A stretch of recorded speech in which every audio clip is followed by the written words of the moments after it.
Norman Mangusin, nagbabalik na. Ayan, tayo'y may mapaglalaruan na. Pero, ito ang matindi dito. Pwedeng matalo si Amy Marcos dahil sa ginawa niya. Nako, nandamay pa. O eto, ang sinabi ng idol nyo na si Francis Leo Marcos. 24 ng Abril, ganap na alas 11 ng umaga o 11 in the morning, April 24, 2025. Magandang umaga po sa lahat ng aming mga supporter at syempre sa lahat ng FFCI International at sa bumubuo ng May Desperanza Foundation. Ganun na rin doon sa mga supporter ko dito sa buong Pilipinas, sa Cebu, sa Bacolod at sa lahat. Mabuhay kayo at lahat ng presidente ng FFCI International at worldwide. Magandang umaga po. Anyway, ito pong video na to, marami ako pong nabasa, napakinggan, nakita, may mga lumabas na survey na kung saan ay may ganon at ganito. Pero wag na ho natin pagtakalin kung ano yung ibig ko sabihin. Una higit sa lahat, itong video na to ginawa ko para hikayatin ang lahat ng aking mga supporter na suportahan natin si Senator Amy Marcos, of course.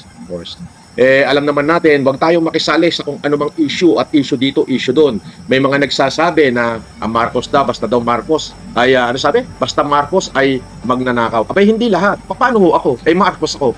Ang sabi, hindi siya magnanakaw?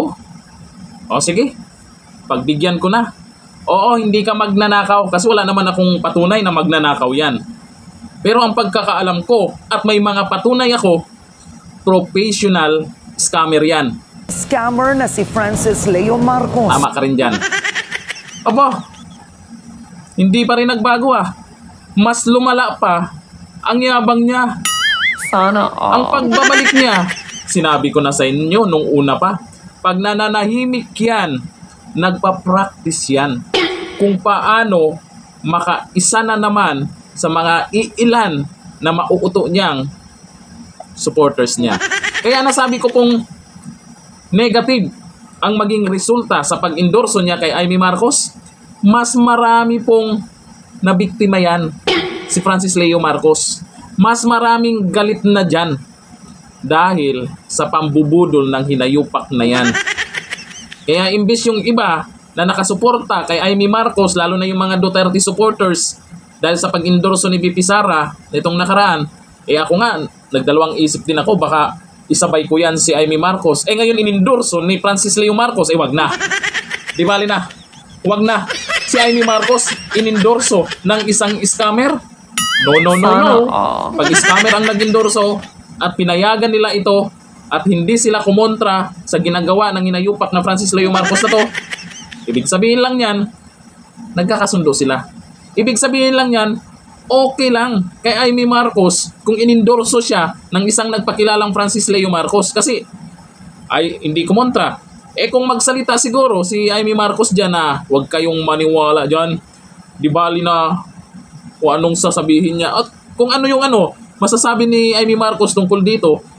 Si mukhang dumidikit na naman ngayon kay Amy Marcos Wala na bang ibang paraan, Francis Leo Marcos?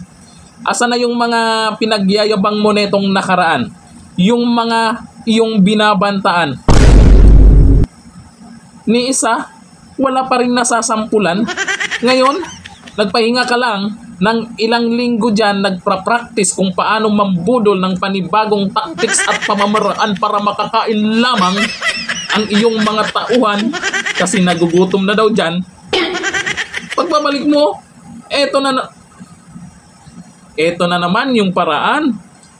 Nagkukunwaring siya yung mahalaga dyan. Sana all. Pag nanalo si Amy Marcos, magmamayabang na naman yan dahil sa pag-endorso niya. Aba, wag kami. Talaga. Nitong nakaraan, anyari, nagpakilala ka ng chairman ng isang party list. Pahiya ka. Pero, hindi ka tatablan ng iya. Alam ko hindi ka tatablan ng iya. Ang kapal-kapal na niyan. Ang kapal na ng pismo Paano ka tatablan ng iya sa dami ng nabiktima mo, sa dami ng nagrereklamo sa'yo? Patuloy ka pa rin sa ginagawa mo. Wala ka bang ibang pamamaraan para makakain naman dyan ng malinis na paraan? Talaga naman. Pero, bilib pa rin ako sa'yo, Francis Leo Marcos. Bilib na bilib pa rin talaga ako sa'yo. Bakit naman? Hindi ka mauubusan ng kasinungalingan.